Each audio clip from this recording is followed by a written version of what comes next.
We're going to go ahead and get started tonight with our state representatives for District 40. We have Robert Pope and Greg Sturwald, who are here tonight. We will start with Robert, who will be introducing himself, and then Greg will go second. And then Robert will answer questions. Greg will go second. And then Greg will do his closing, and then Robert will do his closing.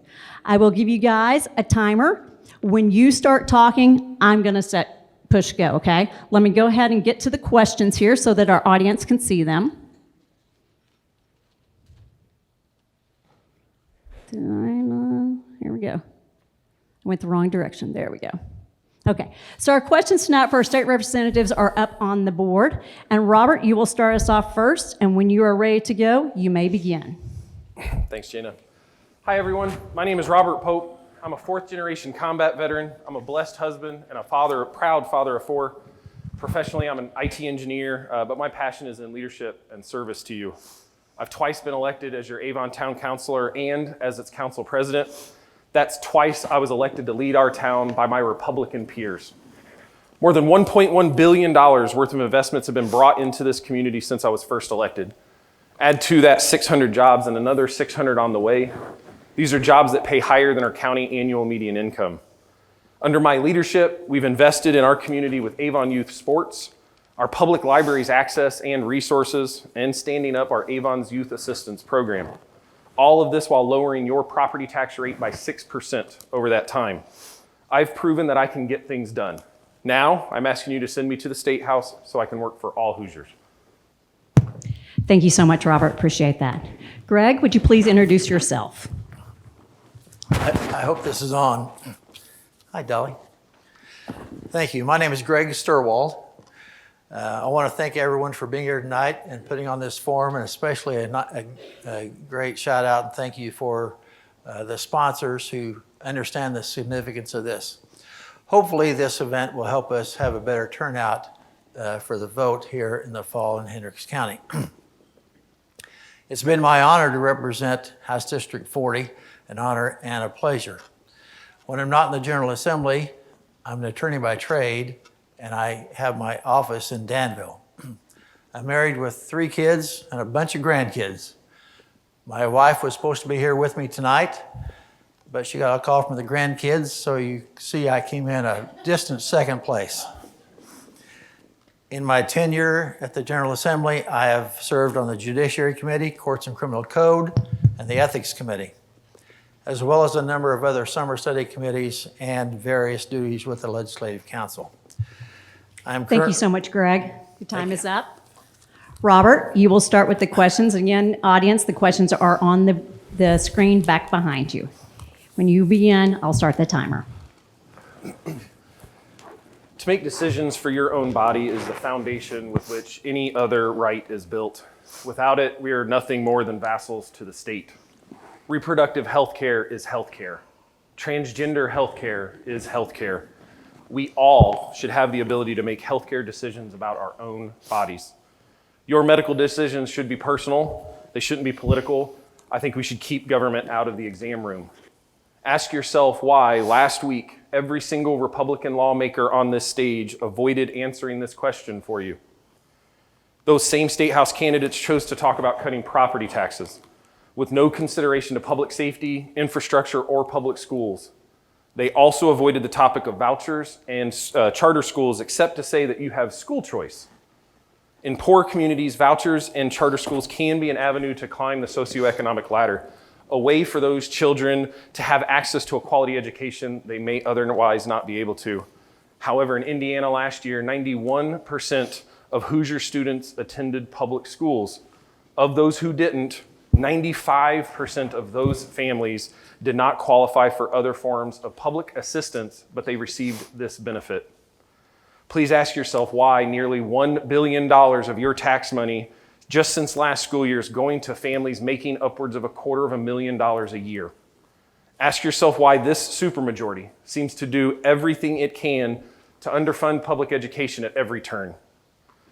Public education funds should go to public education.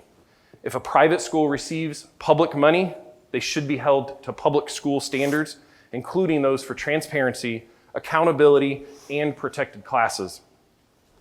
Regarding the diploma requirements, I am worried about what government-mandated cheap labor without oversight, without basic safety, business accountability, and consideration for transportation will have on a local job market and its economy. I worry about forcing children and their parents to make lifelong decisions at such a young age without consideration to changing directions and reaching for something more. I worry about our future when we emphasize workforce development over education. These diploma requirements are an unneeded change and an unneeded change in the wrong direction. Regarding domestic violence, Indiana ranks 5th from the bottom. We can do better, and we owe it to Hoosiers to do so. Yes, I support stiffer penalties for domestic violence, but addressing the issue effectively requires more than just harsher punishments. Education and awareness help with prevention. Add to that mandatory counseling and community outreach programs. All of these will help us effectively address this issue. Thank you so much, Robert. And you have 11 seconds if you want it. Yeah, thank you. Thank you. Greg, it is your turn to answer the questions that are on stage. Thank you. Very simply, I've been pro-life, and my position has not changed from the day I was first selected in 2007. And I've supported the exceptions for rape and incest. I checked over and over that I was allowed to speak to the constituents I've talked to about the issues that they deem most important. We have knocked on literally thousands of doors the last few weeks. By far and away, the biggest concern from taxpayers is property taxes and inflation. The reduced purchase power has had a dramatic effect on the citizens in our county. The state can't help with inflation, but we can certainly deal with property taxes just as we've done with all the other taxes the last few years. We have a commission right now studying Indiana's entire tax structure, from income tax to property tax to sales tax. We will deal with the property tax issue just as we've done all the others. There are a number of remedies that would be available to us. But what we want to avoid is not causing a property tax shift from one taxpayer to another. We'll try to be our best to be uniform in our approach so everyone receives the benefit from lower property taxes. And we want to make sure, I'm from local government, I want to make sure that local government has the necessary funds to provide the necessities such as roads, infrastructure, and bridges. We have cut many taxes the last few years. We have incrementally lowered your income tax over the years with the goal of being under 3%, which will make Indiana's income tax the lowest income tax in the nation for a state that has an income tax. We have abolished completely the inheritance tax. We have the total savings to taxpayers has been over $20 billion. We had a taxpayer refund, which I gladly supported, of $545 million in 2021. We must maintain our balanced budget and the AAA bond rating. What does that mean for us in real dollars? Having a AAA bond rating means that whenever the state does incur debt, the interest rate that the state pays is somewhere around 2 or 3%. On a state that doesn't have a AAA bond rating, it can be double or triple that. These are real dollars that you don't burn up in interest. We have had over $50 billion of new investment from new companies and existing companies in Indiana just in the last year announced. We've been rated as the top states for business, 9th in the nation for infrastructure, 5th for cost of living. Here's an interesting stat. Indiana is the only state in the Midwest that gained population. We don't have an ocean, we don't have climate, we don't have mountains. It's directly Thank you so much, Greg. Your 3 minutes are to up. our cost of living. Thank you. But you are going to go next, so if you would like to add on anything you missed in this final wrap-up, you have 2 to 3 minutes. What I like to do is I'm not going to cut you off until the 3 minutes, but I'll give you a 2-minute warning so you can kind of know. I'll raise my hand and go, hey, you got 1 minute left. That'd be great. All Thank you. right. Thank you. Whenever you start, I'll go ahead and start the timer. All right. Well, just to finish my thought, I'm proud of what we've done to keep taxes low here, the cost of living low. I've talked to people who've moved here from other states, and the first thing they tell me is they can't believe the quality of life in Indiana and the low cost of living. You know, as I was walking, I think it'd be good to know for people of House District 40 what bills I have authored. A few years ago, I was tasked to rewrite the Indiana Criminal Code, which hadn't been revised in almost 40 years. My philosophy was we're going to treat the people we're mad at from the people we're afraid of, and we're going to treat them differently. We increased consistency in sentencing. They serve 75% of their sentence instead of 50. This goes along with the domestic violence issue. We increased all penalties for crimes against the person. And yet at the same time in that bill, we created a drug and alcohol treatment program in every county in Indiana called Recovery Works. I authored a bill creating crime for drug dealing causing death. It carries the highest felony penalty next to murder. In 2021, after the civil unrest, I worked with every law enforcement agency in Indiana. I had their full support. We were able to enhance the ability for the Law Enforcement Academy to decertify an officer so they wouldn't be a wandering and rogue officer. We put $96 million into the Law Enforcement Academy. We also had a grant for local units of government for car and body cams. We can handle the truth, we just need to know the truth. I created the Indiana Crime Guns Task Force, which I'm proud to say Avon is a member. It is the first of its kind in the nation. We've had over 20 cities in the meantime come here to Indiana to look at this. It's a combination of local units of government, state, and the ATF. In the first year of existence, it had almost 400 arrests and close to the same number of illegal guns confiscated and taken off the streets of Indiana. I created the High-Tech Crimes Unit, which allows local prosecutors to contract with universities and their students, become actually deputy prosecutors, they're sworn in, and they can analyze and extract data from tech devices. We just had a reception at Indiana State, my alma mater, a couple weeks ago. Indiana, I say we're governed by the General Assembly, but also by the state agencies.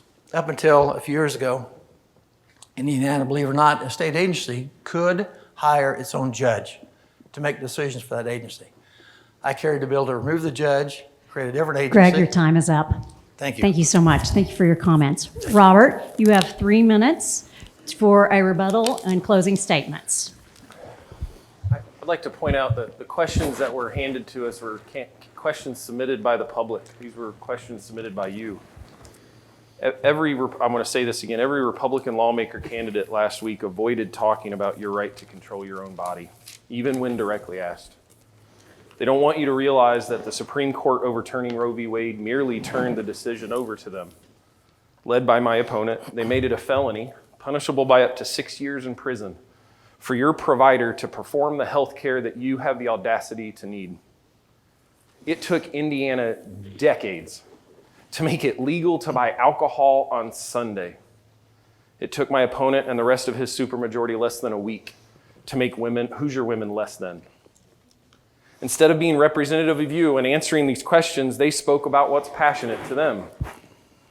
In that passion, they bragged about their goal of removing property taxes. Make no mistake about it, as a town councilor, I know for a fact they're talking about defunding the police across Indiana. They're also talking about defunding fire protection and EMTs, infrastructure and road safety, economic development, parks, public libraries, and most heavily your public schools, because they have no solution to reimburse those funds. Instead of being representative of you, they avoided highly popular topics that with a supermajority they've proven they could solve within a week. 81% of Hoosiers support cannabis reform. 67% support reproductive health rights. 65% support ballot initiatives. Why weren't these the topics that they wanted to talk about? Their supermajority can fill a quorum by themselves with the votes to pass anything they want without compromise, debate, collaboration, or checks and balances. And they can do it all in private, away from the nosy public listening into their discussion. Once they've determined how everyone will vote, they go out on stage and perform their ceremony. That's not a part of a healthy democracy either.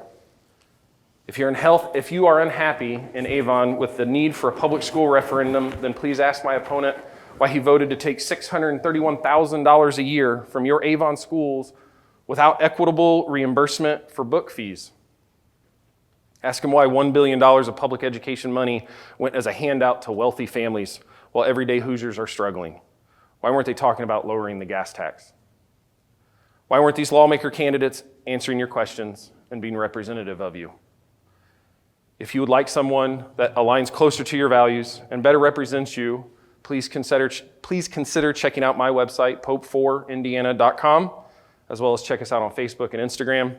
And last and most importantly, I hope I can earn your vote, but no matter who you vote for, please make sure to vote this November. My name's Robert Pope, and I'm running to represent and work for you. Thank you. Thank you both to Robert and Greg. Thank you guys both so much for coming out and being here tonight. And explaining to us where you stand on these issues. I appreciate you both, and we will have our next two candidates for Hendricks County Commissioner District 2 in about 3 to 5 minutes. So if Denny and Eric would like to come on up, we'll go ahead and get you guys mic'd. Welcome, gentlemen. These are our two candidates running for Hendricks County Commissioner District, Denny Dawes and Eric Shotwell. Denny will start us off by introducing himself, and Denny, you have 1 minute, and that'll start once you get your mic ready and everything.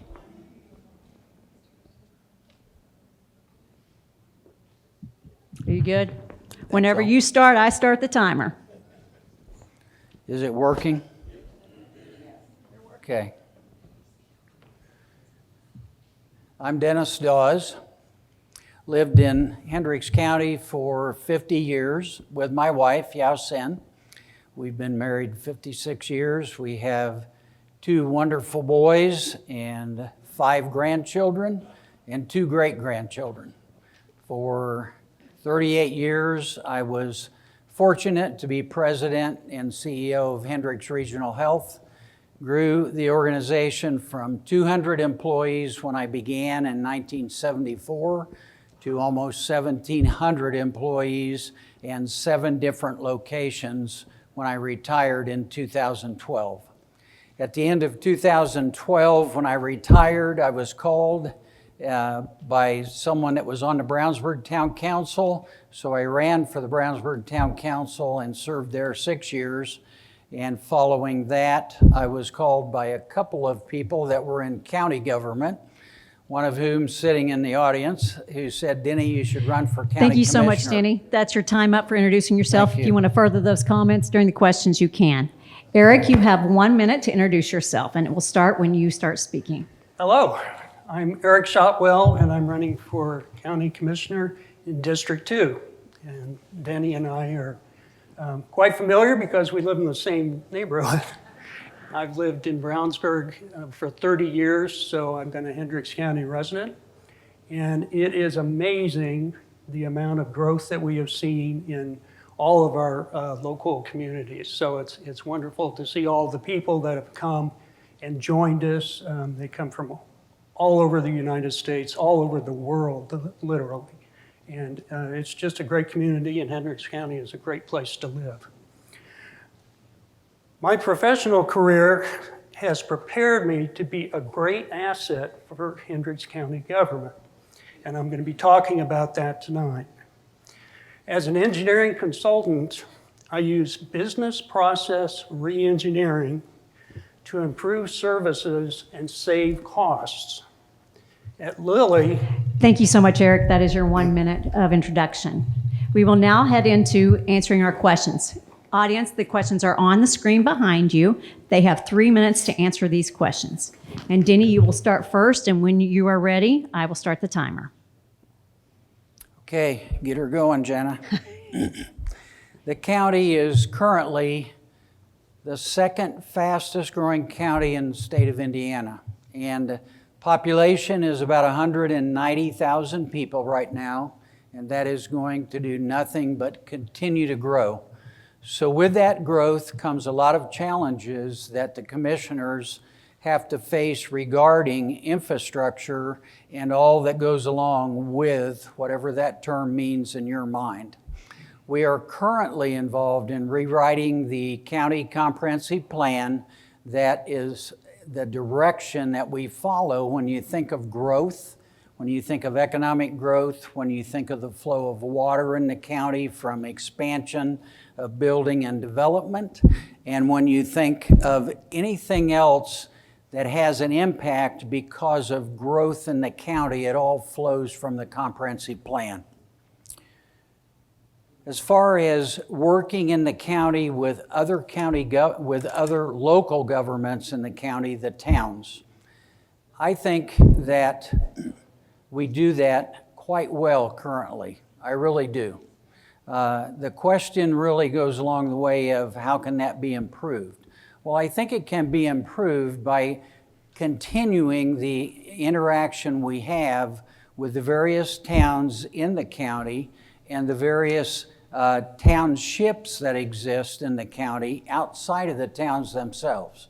And the county government has responsibility for the areas that exist outside of the towns that exist except for bridges. Bridges are a responsibility of the county. The road system that goes through towns is responsibility of towns. The roads out in the county are a responsibility of the counties of the county itself. So communication and coordination with each of the local jurisdictions in Hendricks County is very important. All three of us as commissioners, Phyllis Palmer, Bob Gentry, and myself, we talk regularly with the people in those towns that have responsibility for the direction of the towns in Hendricks County. And I will continue to do that as a county commissioner. I also talk regularly with township trustees. That's another very important part of what occurs in the county. County commissioners are the legislative body for the county, the policy-making body for the county. What makes a good leader to be a county commissioner? I come at this from a totally different perspective than probably most people would think. I think a good leader is someone... Dennis, your time is up. I know it goes by quickly. It So does. if you want to finish those statements later during your closing remarks, you can. Thank you. All right, Eric, you will go next in answering the questions that are on the screen behind you. Denny did a good job of summarizing where we're at in the county.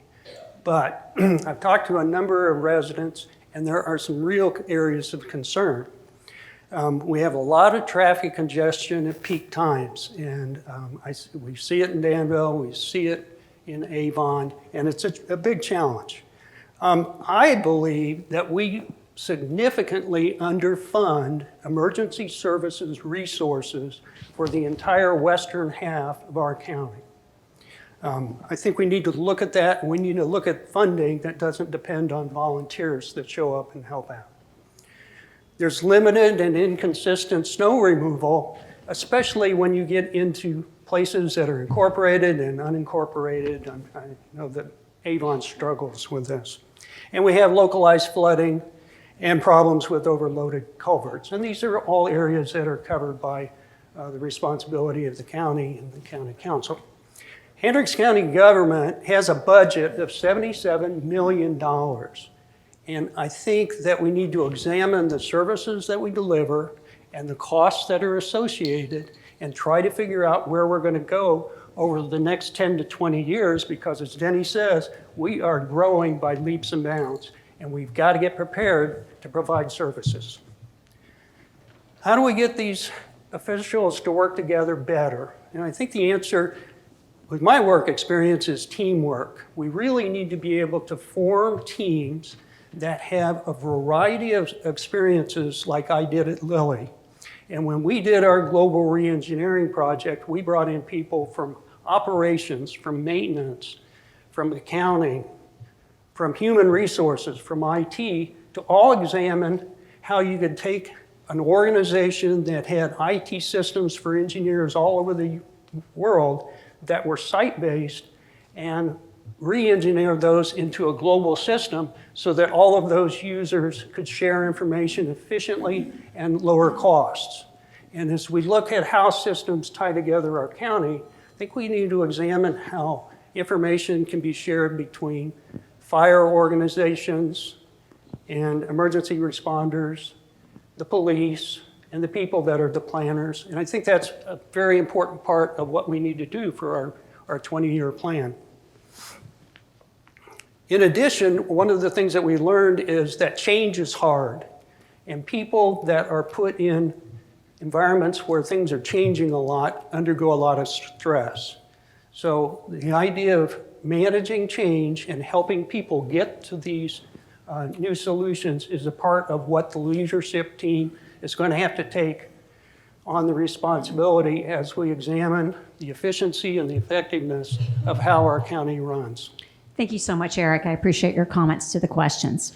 We will now have closing remarks. Eric, you will start the closing remarks. You have 2 to 3 minutes. At the 2-minute mark, I will raise my hand so you know you have about a minute left when you're ready.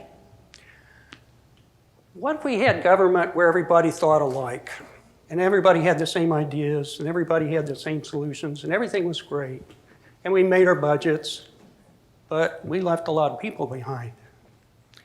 Well, if you look at the Indiana state government, we know what it looks like. We've got a supermajority that balances the budget and saves money and causes harm to many of the people that live in our state. Around healthcare, around education, we impact as a state the lives of all the people that live here. It's a shame, it really is.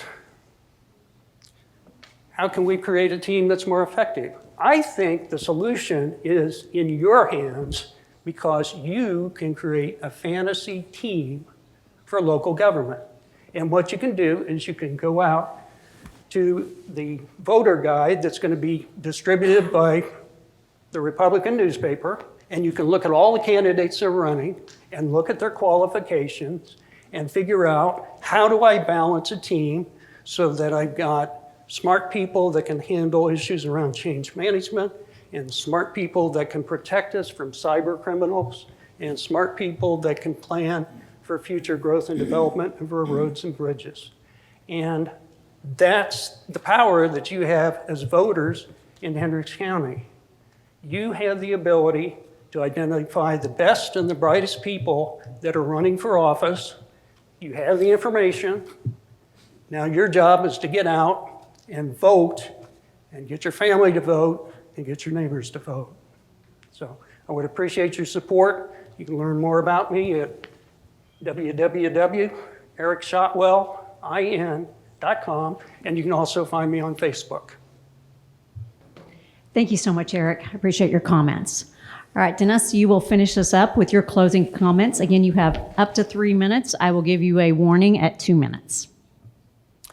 Thank you, Jenna, and thank you to all of the sponsors for tonight. And Eric, thank you. It's nice to meet you because we're neighbors and yet I've never met you. So it's not like we're neighbors next door to each other, but we're in the same neighborhood. It's a big neighborhood. Why do I want to continue to serve as a county commissioner? There are some things that obviously that I've been involved in my first term as commissioner, and I want to see those things completed or finished or at least ongoing so that these things are not dropped. One of the things, and Eric mentioned it in some of his comments, one of the things that I've been involved in as commissioner is economic development. I serve on the board of the Hendricks County Economic Development Partnership. There's huge growth in the southwest part of Hendricks County, Liberty Township. That is a rural area, but there has been tremendous growth from an economic development standpoint with these big boxes that have come in that has created a tremendous amount of stress on the volunteer fire department in that part of the county. The township trustee and I have worked very closely together to begin to put a system together that is going to move from volunteer to paid, and it will continue to grow. And I think that's one of the things I'd like to look at in my second term is how to make that continue to grow around the west side of the county, because as the county grows, it's going to grow west, and that's going to continue to happen. And we need to see fire, EMS, paramedics in a different way than just volunteer, and I want to help with that. The Ronald Reagan Parkway is being extended north in Brownsburg from 56th Street, and the county years ago had a master plan for that. It's taken it to where it is at 56th Street. I've been involved now in seeing that continue to grow and move forward north to 750 North, and I would like to see it grow all the way up to Boone County and eventually to 65. So those are two areas that I really want to focus on in the next part of my term. Now, let me go back to what I think is a leader. Have you raised your hand yet? Yes, you have 27 seconds. I do, okay.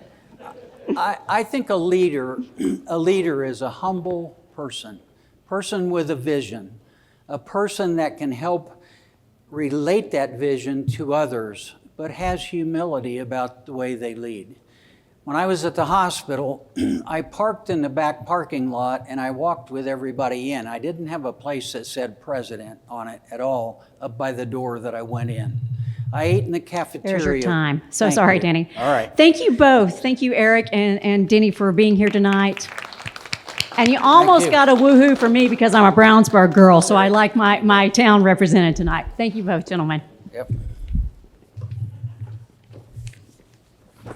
Next, we'll be hearing from the Hendricks County Commissioners, District 3.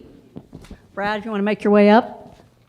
So just to let our audience know, this will be a little bit different when Brad is up there time-wise.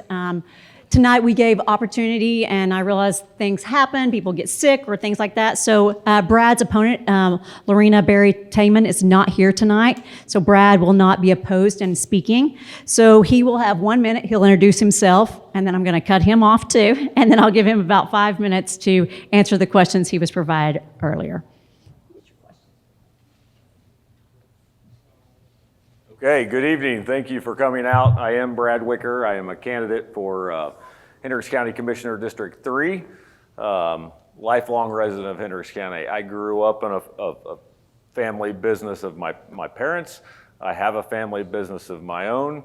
I have served on your county council for 18 years. I've served on the Hendricks County Area Planning Commission for the past 18 years as well, served as the president of the Planning Commission for the last 5 or 6 years. I've enjoyed my involvement. I think my past experiences engaged in the county have uniquely prepared me for the opportunity to run for county commissioner. The job excites me, to be honest with you. I look forward to having the opportunity to serve as your county commissioner. It's, as Denny alluded to, the executive and legislative branch of the government. They make difficult decisions there that impact the lives of Hendricks County. And not all those decisions are going to be well received by all. And, All right, thank you, Brad. I know it's weird that I'm cutting you off and you're the only person up there.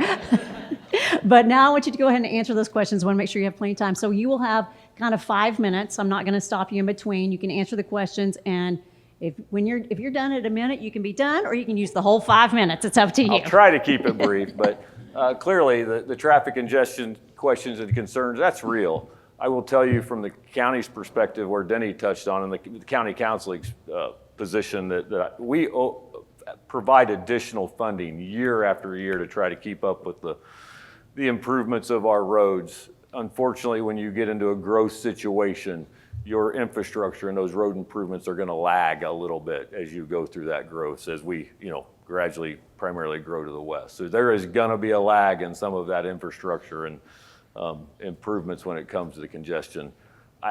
It's hard to define where those lines lay between a municipal government, your towns, and the county. So it's very difficult for most individuals to clearly understand. You've got mass people being moved out of towns into the counties, and the towns will typically have a little better improved road up to that point. Let me read my next question. And again, on the elected officials and working with the municipalities and the other forms of government, I think we do that. I have open channels of communication with most of the representatives in the town that I live in, which is Plainfield. I think, from being involved in the planning in the Plan Commission, the planners, that whether from the county or the towns, they have regularly meetings together. They're talking about developments that may fall in the county on the lines of the municipal towns, and we all have a pretty good understanding of how we handle that. So I think that's happening in a reasonable manner. Is there improvement? Absolutely, but there's active communication and collaboration when it comes to those items and how we can benefit the county as a whole versus just Plainfield or Avon. So I think there's good things happening there. And then as far as the qualifications to be county commissioner, I think it takes a unique set of qualifications, as Denny alluded to. I like to approach things humbly. Having been involved in county government for 18 years, county government has a lot of unique dynamics to it. We deal with many department heads that are elected that operate in some level of autonomy that don't have a direct report to a commissioner. Those prove to be challenging, and those elected officials have employees within their departments that are, have to abide by the county plans and so forth. So it's a unique dynamic of the people that you work with and have to bring together to make some positive change. Those 18 years of experience on the council and the Plan Commission, I think, have uniquely prepared me to deal with some of those challenges. That's all I have, Janet. Well, that was great. You still have 2 minutes. You want to, anything? Favorite food? I don't know. Thank you so much, Brad, for your comments tonight and for being here. We appreciate everything you're doing for our county. You're welcome. Thank you. All right, next we will have our Hendricks County Council at Large. We have 5 people who are here tonight for that, so give us a minute to get everybody mic'd up and on stage. All right, give me just one more second, Larry, and I'll get you started. So we have 5 tonight that are running for Hendricks County Council at Large. Because we want our people at home to be able to hear it, we have to have we can't use a wireless handheld, so I will be handing David my mic. So you guys here in the audience will be able to hear me. I am loud enough, and you guys will hear me when I cut you off, but just know it's okay that they don't hear me at home. So we're gonna go ahead and start with Larry. You will do an introduction, and you have 1 minute for that introduction. All right, thank you. My name is Larry Hessen. I'm on the county council and running for re-election. I'm a retired lawyer, former judge, and I've been on the county council for several terms. I live in Plainfield with my wife. I have 3 children and 8 grandchildren. I have served as president of the county council. I've served as president of the Indiana County Councils Association, president of the Association of Indiana Counties. I also serve on the board of directors of Hendricks College Network and the Central Indiana Regional Transportation Authority. I have also attended the National Association of Counties conferences, as well as the conferences for the County Association of Indiana Counties. Just briefly, the county council. Thank you so much, Larry. Your time is up. Nancy, you will be next.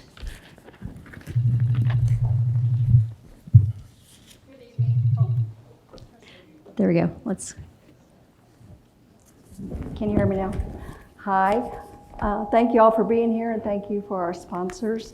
I'm Nancy Marsh. I'm currently serving as the Hendricks County Auditor, and I've been in that position for 4 terms. So I'm a well-seasoned county employee. I am married to Wayne, and we have 2 daughters and 4 grandchildren.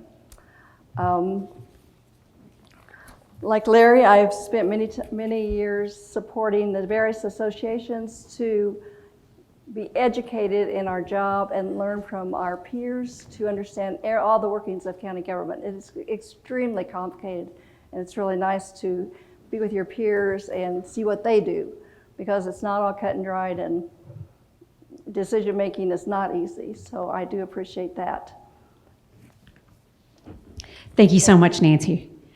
Next, we will have Kim White. Oh, I'm totally not prepared. Oops. I'll start the timer when you start, Kim.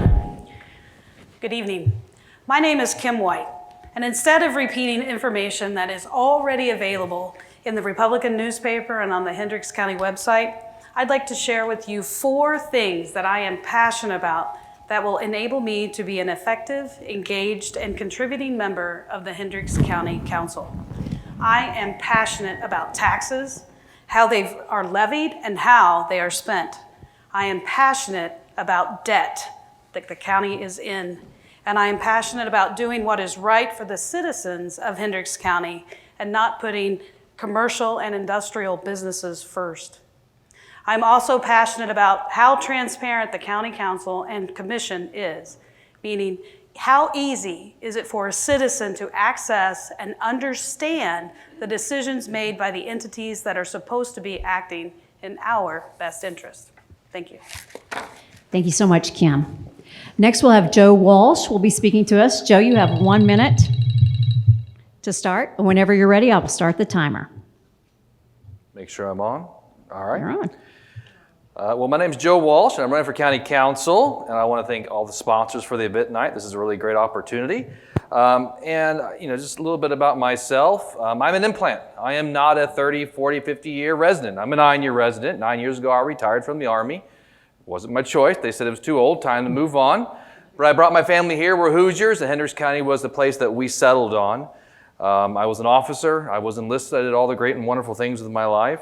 But now I'm in the civilian sector, and I'm loving it. We're raising 3 wonderful kids still at home. One has moved on, decided to be an adult on their own for some reason. I haven't just figured that one out yet. But we love it here. I have managed multi-million-dollar budgets both in the military and in the civilian sector. I've received awards for being effective and efficient with those funds. And I'm hoping that I can use those skills and abilities here on the County Council. Thank you. Thank you so much, Joe. I appreciate that. All right, David Wythe will be our next speaker. And I will turn that down so you guys can hear it.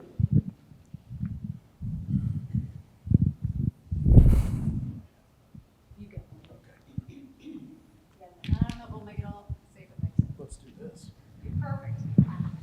That's what a farmer does. You get innovative. Okay. Well, good evening, everyone. I'm Dave Wyeth, and I'm running for County Council. I currently serve on the council. I'm in my 8th year on the council. I've served past president before, past vice president. I'm a farmer, a little different than most people. Born and raised here in Hendricks County. My family's been here since 1919, so out of 200 years, as we're celebrating the 200-year anniversary, we've been here for 105. I have served in other capacities of Hendricks County Soil and Water, Hendricks County Farm Bureau. I was a 12-year member of the Indiana Farm Bureau Board of Directors and Indiana Farm Bureau Insurance. We were the 15th largest privately held company in the state of Indiana. I bought my first farm at the age of 15, so as she talked about debt, I took on a lot of debt when I was still a sophomore in high school. Been paying property taxes for 40 plus years. So my goal with Hendricks County Council is always make us budget well.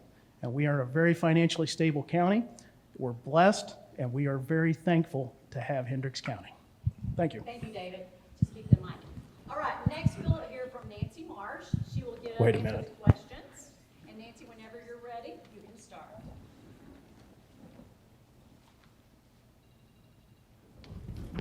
I keep thinking the phone's ringing. It is. It's your timer. How many of you know the difference between the council and the commissioner? It's an age-old question that most people do not know, even that work in our building. Different from towns, the commissioners, the town councils are the executive, the legislative body, and the fiscal body. There is no mayor. We have no cities in Hendricks County. The county is divided differently. There is commissioners who are the legislative body, the decision makers, and the executive who manage the county. The fiscal body is the county council. Having said all that leads me to, due to the council statutory duties, the council has very little they can do about the control and the roads in Hendricks County other than finance them, like Brad mentioned. The commissioners make the decisions and ask the county council to fund it. And Denny mentioned the comprehensive plan. Ronald Reagan has been on the books for at least 30 years. My dad was on the county council and he's passed several years ago. So it is incredibly expensive to build a road. It is, and gone are the days from maybe the 40s, 50s, and 60s where a farmer would donate their land for the betterment of the community. That is gone. It takes years to obtain property, right of way, work with the railroads. It's not an easy solve in a term even. Having worked with the council many years, I'm sort of their right-hand man. I prepare all their documents. And so that's made me well prepared to offer some insight in working with other bodies. I have had a few instances where I maybe didn't act so collaborative, but cooperation, collaboration, and professionalism. And everybody should be with an open mind and don't start out mad, start out trying to work out the problem. We all work for the people. Town people are county residents. They are our taxpayers too. So we are here for everyone, not just our own specific area. We need to be open and honest and transparent and work with the other bodies. And as far as being prepared for the office, like I said, I've been 16 years as county auditor and 8 years as county treasurer. It is a beast of a job, but I am the fiscal officer of the county. I will probably arguably say that I am the property tax expert in the building. I know about certifying values, doing budgets, preparing budgets, paying bill. I pay all the bills. I write all the checks. I do payroll. Not me personally, my staff, my office. Thank you so much, Nancy. Your time is up. Thank you. Next, Kim White, would you come forward? You have 3 minutes to answer the questions that were provided to you. With regards to question number 1, traffic congestion, infrastructure, and future growth of Hendricks County, I think that we must put our citizens first. We must take a holistic view of any project that comes before the council that requires money in any way, shape, or form. We must give greater attention to the tax abatements we are issuing to the commercial and industrial businesses that are coming to Hendricks County. We need to monitor the estimated foregone taxes that we are not collecting from those commercial and industrial businesses that we've already issued. And if we cannot continue to operate and provide our citizens with what we are obligated to provide, we need to stop giving tax abatements to these warehouses that we're bringing to our county. We must trust but verify the information provided by any developer or lawyer who comes before the council with a shiny new project for our council to consider. We need to remember that these guys are in it for their money in their pocket, not out of the kindness of their heart of our county. And finally, we must be able to say no. We have chosen to live in Hendricks County, not in Marion County, and it is okay for us to stay a little bit country. Question number 2, how can we work together and what will I do personally? First, we must remember that we are all human beings and we should treat each other with respect. Even if we are not of the same political party, this does not mean that we do not have anything in common. Maybe you prefer Coke over Pepsi like I do. Diversity of thought is a good thing, and we must be able to have candid conversations so we as a council can take appropriate action. And we must be able to respectfully disagree. Personally, I will challenge the status quo of how business is currently done in the council. I will ask questions. I will thoroughly examine all items before voting on them. I will not be afraid to say no. And I will share what I know because knowledge is power. And finally, I will remember that what we do in the council affects over 186,000 people. And question 3, the final question, qualifications. Having worked at Eli Lilly and Company for over 16 years, I have transferable skills that I can use to serve the citizens of Hendricks County. For example, data, data, data. I am data-driven and make decisions using data, not speculation. I am considered a subject matter expert for document creation, storage, retention, and retrieval. These skills and knowledge will help our council become more transparent. I am honest and I can admit when I'm wrong. If something comes up before the council that could be a conflict of interest, I will openly discuss that, disclose that conflict. Thank you so much. Your time is up. Did you all see me try talking to that mic? Huh? Your time is up. Yes. Thank you so much. Next, we'll hear from Joe Walsh. You have 3 minutes to answer the questions, Joe. My mic's back on. All right. Traffic congestion. I deal with it every day. My wife and I do. I go to work 5 days a week. So does she. And I can tell you that I had to buy a different car this year because I moved into a neighborhood. And guess what happened? I got stuck because 100 is busy, nonstop, and it's not getting any better. Even on a good day, the amount of traffic coming in the county is very high. The cost of living in Hendricks County actually requires most residents to leave the county. I'm one of the few lucky ones that get to work and live in the county. It's like 2 ships passing in the night. You have as many going out as you have coming in. Why? Because we have the boxes coming in. You can't afford to live and work in Hendricks County. That puts a big strain on our roads.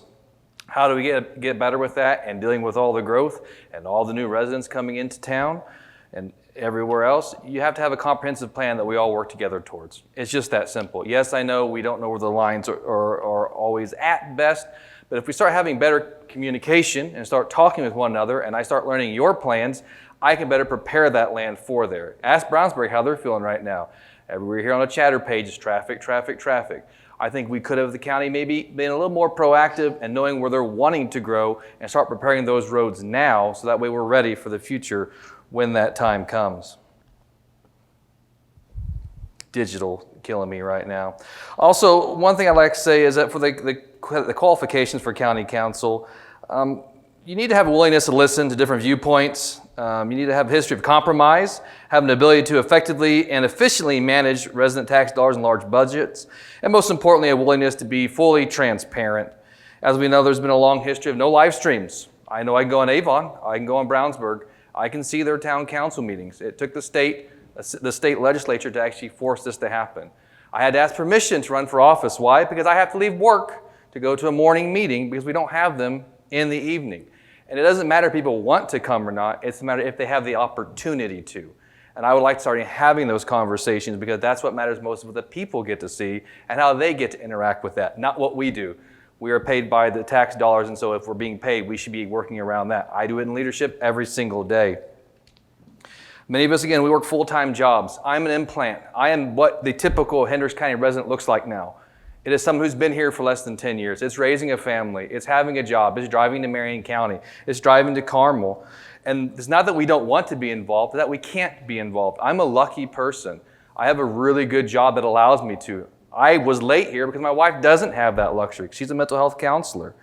But people like me want to be a part of this community, but they don't have that opportunity. So I want to bring that voice for them, and I want to speak for them so that way when all these decisions are made, even if it's dollar bills, that their voices are heard as well. Thank you. Thank you so much, Joe. Next, we'll hear from David White. David, you have 3 minutes. Good? You're good. Okay. Well, the first question, you've heard it before. We talked about the county comp plan. When we are growing at a rate of 50 to 100 new residents a week, and you go back and look in the last 40 years, you can see that we're growing, and we're going to continue to grow. County comp plan is very, very important for us because that's an atlas. That gives us the direction we need to go, whether it's residential, whether it's commercial, whether it's warehousing, whatever it may be, looking at future road growth. Most people don't understand when they talk about roads, what do they cost? For us to pave a road here for per mile is about $130,000 to $140,000 per mile. Chip and seal's $25,000 to $30,000. There's 700 and some odd miles in Hendricks County. So it'd take over $100 million for us to pave every mile in Hendricks County. Don't forget about the towns. The towns have their own jurisdiction. We have no control of that. The state has jurisdiction over state highways and interstate, so we have no jurisdiction over that. But when you come into a little town of Danville, people want to think, well, who do we blame? Well, that's going to be a state and a town issue. It's not going to be about us in the county unless they're going to look about putting a loop or something out within the county. How can elected officials within Hendricks County work together? That is a really good question because everybody has an opinion, as well as other things. But when we look at this, I think you look on the east side, and I think our sheriff's department will tell you this, and when we have spots, it's like Swiss cheese. that we service in the county. And when someone calls 911 and they're looking for some help, you know, if it's an emergency, Avon, Danville, Plainfield, Brownsburg will attend to it. If it's not, it'll be dispatched to our county guys. So the sheriff's deputy might be 20 or 30 minutes before they get there. And somebody will say, well, why does it take so long? Well, it's because I was in Danville, or I was in Stylesville, or I was in Clayton. And that's something we need to work on. That's probably something we got to work on with legislation. And probably somewhere through that, we'll get there. Just got to get everybody to the table. What do you think makes the most important qualifications on the job and the county council, and what knowledge? Yesterday, we had a county council meeting at 9 o'clock. We adjourned about 10 o'clock. We had a benefits meeting that went on for a few hours. We had another meeting jointly with HRH to talk about the benefits and the working relationship we have with HRH. I spent 4.5 hours yesterday on your behalf as you elected me as a county council member. I was across the hall here today for 2 hours from 1 o'clock to 3 o'clock talking about the future of this fairgrounds, because I'm very passionate of fairgrounds, of an opportunity we have here to have this building, this complex. We're starting to do some long-range planning. When you're a farmer and you've been here for 105 years as a family operation, you've done some good planning. That's what a future is, and that's what good leadership is. Back on the infrastructure, I want to add this too. Last week, I went to the Plan Commission meeting, and I spoke just a little bit because they're talking about the new comp plan, talking about green space. You hit my heart. Look at New York City. What's Central Park? Somebody knows what green space is all about. Thank you. Thanks. All right, Larry, you now have 3 minutes to answer the questions that were provided to you. Thank you. I think the issue of congestion has been addressed, but the bridges are part of the problem, and Denny Dawes mentioned that. We appropriate funds for the improvement, the county roads, and I think we've done a pretty good job providing those funds. If you drive in Hendricks County and go to another county, you'll see a significant difference. We also are involved as a county council in having bonds issued for this fairgrounds for one purpose, and also for the Ronald Reagan Parkway. There are a number of different things that require bonding in order to accomplish goals, and we're deeply involved in that. I think we also, as county council members, deal with local governments in several ways. We're involved with several of the library boards in the county that are not responsible to local towns, but to the county council. We also are involved with Plainfield in our E911 operation, which is a function that it's a county and town cooperation. I would say, since I've been on the council longer than anybody else, the most important asset that I can bring to the council is experience. Over the years, I've seen lots of things happen, lots of problems that we've dealt with, and I think as time goes on, I'm able to draw upon that experience and help the current county council and the county deal with current problems.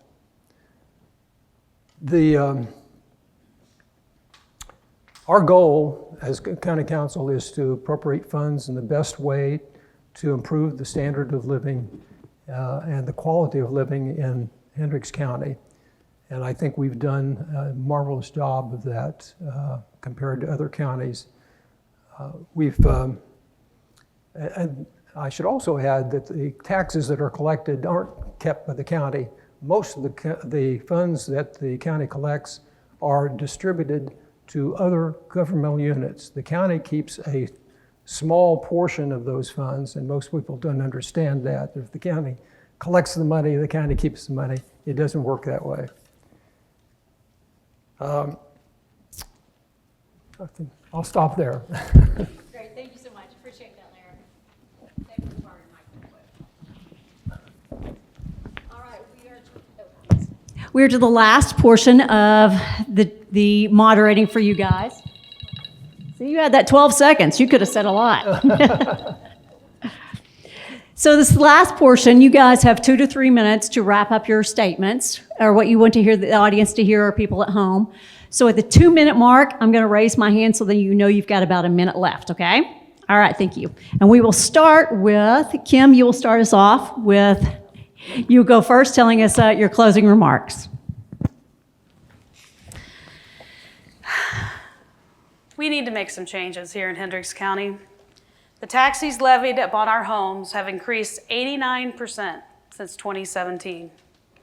Business property taxes only increased 79% during the same time.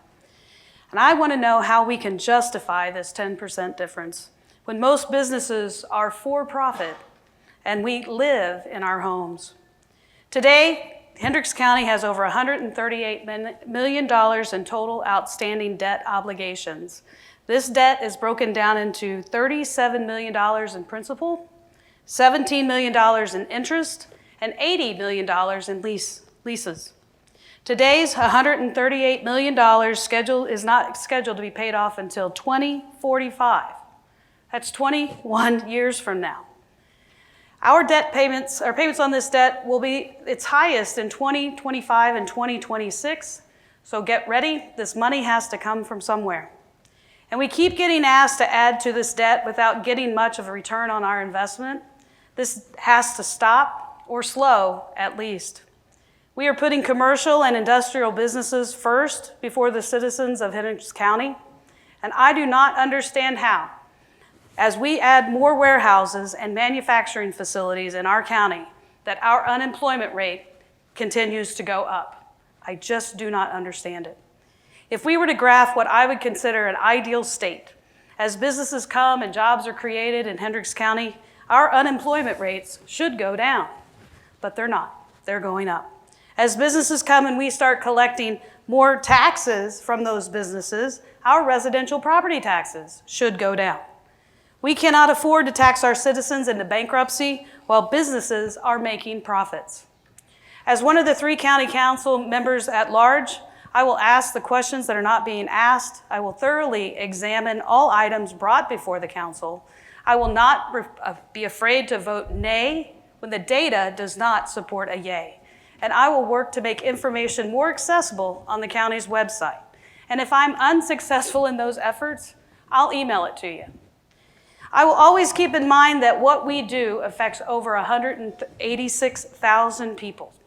I have new ideas, and I'm driven by my passions that align with serving the citizens of Hendricks County. Please vote for me, Kim White, for Hendricks County Council at Large. Thank you. Thank you so much, Kim. Next, we'll hear from Joe Walsh. You have 3 minutes, Joe. All right. We can say the quiet part out loud that the county council is probably the most boring job on the ballot this year, and that's okay, but it doesn't mean it's not one of the most important jobs on the ballot this year. I'm running because I believe it's time for a fresh perspective that represents the many residents of Hendricks County who are just like me. Again, I'm an implant. I chose Hendricks County to raise my family. My wife Shannon and I chose Hendricks County 9 years ago when I left the Army, and we wanted to return to the Hoosier State, and Hendricks County is what fit our bill. We're not only the ones who want to be involved in our community. Everyone of my generation wants to be involved, because most people do, but they're unable to due to life requirements, being raising a family and balancing a career. They're unable to attend morning meetings. They're not easily accessible, and when they are off in the evening, they're stuck doing dinner, raising children, things like that. But that's when they would have their free time, and they will show up. Some did tonight. They want what I want, which is to focus on the future and work with others to take Hendricks County to the next level. Again, I've managed multi-million-dollar budgets, both in the military and civilian sector. I want to take that experience and I want to bring it to the council. And I want to work with others and work to make local government work for you. That's what it's really all about. I'm different. I'm just going to put out there, I'm a Democrat. But I'm also a grandfather. I know, I age well. That's okay. I'm a father. I'm a husband. I'm a leader, but most importantly, I'm a Hendricks County resident, and what I want is what is best for all Hendricks County residents. So if you want to learn a little bit more about me, you can go to joe4hendricks.com, that's number 4. You can go on my Facebook page as well, which is Joe for Hendricks County. And I really appreciate the opportunity to come and speak tonight. Thank you so much. Thank you so much, Joe. Appreciate your comments. David, it's your turn, and you have 3 minutes. Well, thank you very much. Thanks for the foundation. Thanks for the leadership Hendricks County. I was in the very first class of leadership Hendricks County back in 1993, back in the 1900s. No pun intended there, but anyway. I was not around. Yeah. Hendricks County is a great place to live. It's a great place for all of us to call home. And I'm very thankful to call this place home. And I understand what Kim was saying about debt and such, but you know one thing about when you have debt, as long as you're making money and you're able to pay for it, debt's not a bad thing. And right now, just like with our county jail that we just opened up 18 months ago, that was one of the smartest things that we did because we locked it in on a lower rate of interest. We got it in before the inflation rate hit us. We got it in before the supplies got tight. If we'd have waited 6 months to 9 months later, it would have probably cost us, again, half as much. We're going to probably pay that jail off in the first call date that we have because we're having more income coming in than what we need to pay for the jail. That's doing our fiduciary responsibility. So I'm very thankful for that. One thing I want to add to our county also about, and I brought this up to the Plan Commission last year, is we're talking about a county comp plan. As a farmer, I watch a lot of things. I see a lot of things. And it's just like these bottles of water up here. We better start thinking about where our water supply is going to be in the future of Hendricks County. When you have the growth rate that we have, we know what's going on in Boone County. It's literally drying up. We are in the third time in consecutive year of a drought. Mississippi River is getting an all-time low right now. We're needing to find out what's going to be our water sources in the future. I don't know what that is, but we better be thinking about it because water is a natural resource that will soon be a commodity. And it's going to be a big commodity for any future growth, any future homes, anything else that we want to do because humans have to have water every day. I will conclude. I ask for your vote. My little motto is, I'm a business-minded person with a common sense approach. Thank you so much, David. Next, we'll be hearing from Larry. You have 2 to 3 minutes for your final statements. Probably 3. All right. I'm going to go off on a rant here, and I'll talk fast. I first voted and campaigned for Republican Barry Goldwater. And while he was described as a conservative, Goldwater was an environmentalist and concerned with social responsibility. He was a man of integrity and decency. Over the years, many Republicans have demonstrated integrity and decency. George H.W. Bush, John McCain, Doc Bowen, Dick Lugar among them. I believe some of those individuals would be, I believe none of those individuals would be welcome in today's Republican Party. Probably just as well because they probably wouldn't want to be part of what their party has become. I'm partly to blame. I remember years ago the state party reserving places in the party platform for Tea Party advocates. I should have spoken up. I should have spoken up a number of times later when the party drifted farther and farther to the right, with candidates coming more and more unbalanced. I always told myself that the party would eventually come to its senses, and I'm still waiting for that to happen. Indiana is, as of the last count, 6 states that use a ballot permitting a voter to vote for an entire party slate by pushing one button or pulling one lever, presumably under the theory that all the candidates of one party are better qualified than all the candidates of the other party. It's quite a theory. Using that logic, one would always buy a Chevrolet or always buy a Ford without comparing the features of each. I'm a firm believer in voting for the best person rather than the party. That's the best way to get and keep good government. I learned a long time ago that not all Republicans wear white hats and not all Democrats wear black hats. I've compared the candidates for the Hendricks County elective offices, and not to denigrate the Democrat candidates, but the experience and performance of our Republican candidates caused me to support them. I've also compared some of the candidates at the state level, and the contrast could not be more stark. Remove the party label and compare the candidates' qualifications. I only wish our Republican candidates were so well qualified and I will vote for the best candidate without regard to party label. I hope you will too, and that we might not be embarrassed for our state. We have, and I would say this about our presidential election as well. Sometimes I am embarrassed to be a Republican, and I would prefer to vote with, on a slate that has good candidates at the top, as well as the qualitative candidates that we have at the county level.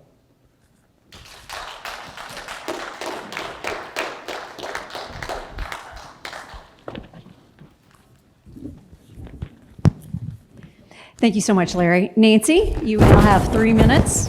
Hold on. There you go.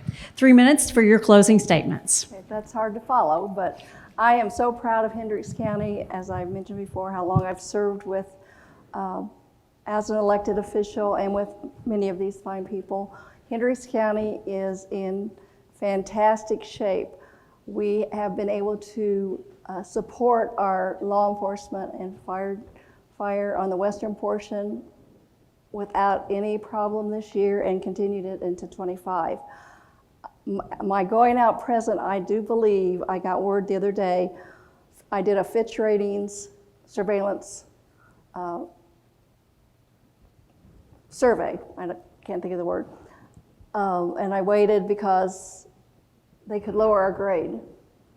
And I got word that our grade went from AA+ to AAA. We've never been AAA. So as Greg spoke about earlier, how much savings that will pay our taxpayers. It is a great thing, and I'm very proud of that. And the management, our council and commissioners have done throughout the years. So thank you. I hope you're not tired of seeing me, but I would appreciate your vote. Thank you so much, Nancy. Thank you to all of our candidates tonight running for Hendricks County Council at Large. Harold Davia is also running. He was unable to be here tonight, but thank you, Larry Hessen, Nancy Marsh, Kim White, Joe Walsh, and David Wythe for being here, and good luck in the November 5th election. All right, thank you all so much for being here tonight. I'd like to thank all of our candidates, those still on stage and those who were here earlier this evening, for our Meet the Candidates Forum. I also want to make sure we recognize our sponsors tonight, the Hendricks County Community Foundation, the Hendricks County Democrats, the Hendricks County GOP, and the Republican newspaper. Don't forget, these are all recorded, and you just need to Google Hendricks County Community Foundation YouTube channel. Finally, be sure and make sure you're registered to vote. Drive home safely and make sure you vote on November the 5th.